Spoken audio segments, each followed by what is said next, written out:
Canada student visa rejection आजकल पहले से ज्यादा कॉमन हो चुका है, स्पेशली इंडियन स्टूडेंट्स के लिए। अगर मैं 2024 की बात करूं तो वहां पे लगभग 23 lakh Canada student visa application reject हुई थी और इनमें से एक बहुत ही बड़ा पोर्शन था इंडिया से।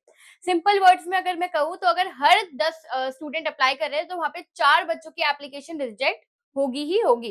अब सबसे कॉमन क्वेश्चन आता है कि कनाडा वीजा रिजेक्शन होने के एग्जैक्ट रीजंस क्या है। वीजा रिजेक्ट होने का जो रीजन है वो कैसे पता कर सकते हैं। अगर आपका वीजा रिफ्यूज होता है तो उसका रीजन समझने के 3 तरीके होते हैं। सबसे पहले जीसीएमएस नोट्स के थ्रू ऑफिशियल रिमार्क्स आपको चेक करना होगा। उसके बाद आप अपनी एसओपी देखोगे कि एसओपी में आपने क्या क्या मिस्टेक्स करी है और उसे आइडेंटिफाई आप कर सकते हो। फिनेंशियल या फिर जो आपके एकेडमिक गैप्स है उसको क्लियरली आपको एनालाइज करना बहुत जरूरी है। 2025 में कनाडा वीजा रिजेक्शन के जो मेजर रीजंस थे वो ऑलमोस्ट सेम थे। अब यहाँ पे आपके अनक्लियर अगर आपने पर्पस वहां पे बताया है, आपकी डॉक्यूमेंटेशन जो है वो काफी वीक होगी या फिर आपने कोई भी गलत कोर्स का सिलेक्शन किया है। तो ये सारी चीजों के बारे में हम बात करने वाले हैं। कनाडा वीजा रिफ्यूजल के क्या रीजंस होते हैं और कैसे आप इन मिस्टेक्स को अवॉइड कर सकते हो। अगर आप 2026 इनटेक के लिए अप्लाई करने वाले हो तो ये वीडियो एंड तक जरूर देखना, क्योंकि इससे जो भी मिस्टेक्स आपकी इन फ्यूचर हो सकती थी वो आप अवॉइड कर सकते हो। सबसे पहले वीक या जेनेरिक एसओपी आपको नहीं लिखना। अगर आप एसओपी लिख रहे हो तो आपको वहां पे अपना क्लियर इंटेंट शो करना है, आपकी कोर्स की रेलेवेंस क्या है और आपको अपना फ्यूचर प्लान जो है वो बहुत ही क्लियरली और जेन्युइनली वहां पे दिखाना होगा। अब वीजा ऑफिसर है उनको डाउट नहीं होना चाहिए आपके एसओपी में जो भी आपने वहां पे मेंशन किया है। उसके बाद आपको जो भी आप फंड्स रख रहे हो उसको प्रॉपर तरीके से रखना है, उसको एक्सप्लेन करना है कि आपका जो 1 ईयर का ट्यूशन फीस है, जो लिविंग कॉस्ट आपका है वो आप कैसे कवर करोगे और उसके जो भी प्रूफ है आपको वहां पे शो करने होंगे। अब बहुत लोग ये भी सोचते हैं कि ओवरऑल स्कोर जो उनका आइल्स में है वो इनफ नहीं है, लेकिन रियलिटी ये है कि एक सेक्शन में अगर आपके 5.5 भी रिफ्यूजल ट्रिगर कर सकता है। एजुकेशन या वर्क में गैप और उसका एक्सप्लेनेशन अगर आपने नहीं दिया तो ये भी एक रिजेक्शन का आपका रीजन हो सकता है।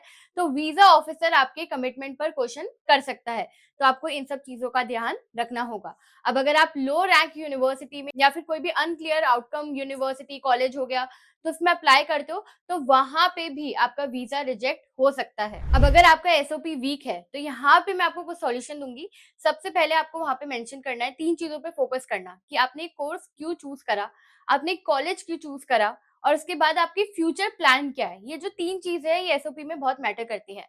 अब मैं यहाँ पे अगर फाइनेंशियल प्रूफ के बारे में बात करूँ तो उसके अगर आपको प्रॉब्लम्स सॉल्व करनी है तो सबसे पहले आप अपना जो बैंक स्टेटमेंट है उसको अपडेट रखोगे। आपका जीआईसी प्रूफ यहाँ पे बहुत इंपॉर्टेंट है।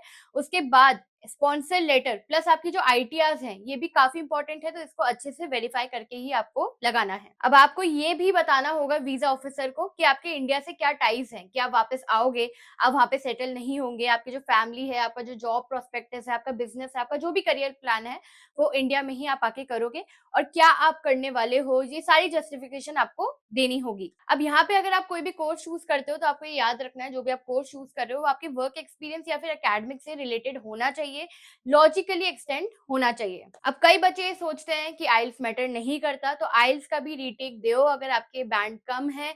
यहाँ पे आपको टारगेट रखना है कि आप ईच सेक्शन में एटलीस्ट 6 या 6.5 लेकर आओ। और किसी भी स्टूडेंट का अगर गैप इशू आता है वीजा रिजेक्शन में या फिर उनकी प्रोफाइल में गैप इशू है तो वहां पे आप अपने एक्सपीरियंस लेटर शो करो, आपकी गैप सर्टिफिकेट दिखाओ या फिर अपने एसओपी में बहुत ही क्लियर एक्सप्लेनेशन दो। तो इन सारी चीजों से आपके जो भी वीजा रिजेक्शन के चांसेस है वो कम हो जाते हैं। एक और इम्पोर्टेंट चीज जो आपको याद रखनी है, आपको किसी भी कॉलेज में अप्लाई नहीं करना है, आपको डीएलआई अप्रूव्ड कॉलेजेस में ही अप्लाई करना होगा। कोई भी डॉक्यूमेंट्स इनकरेक्ट नहीं लगाने, बार बार वेरीफाई करवाओ, खुद करो, अपने काउंसलर्स के साथ मिलके उसको वेरीफाई करवाओ।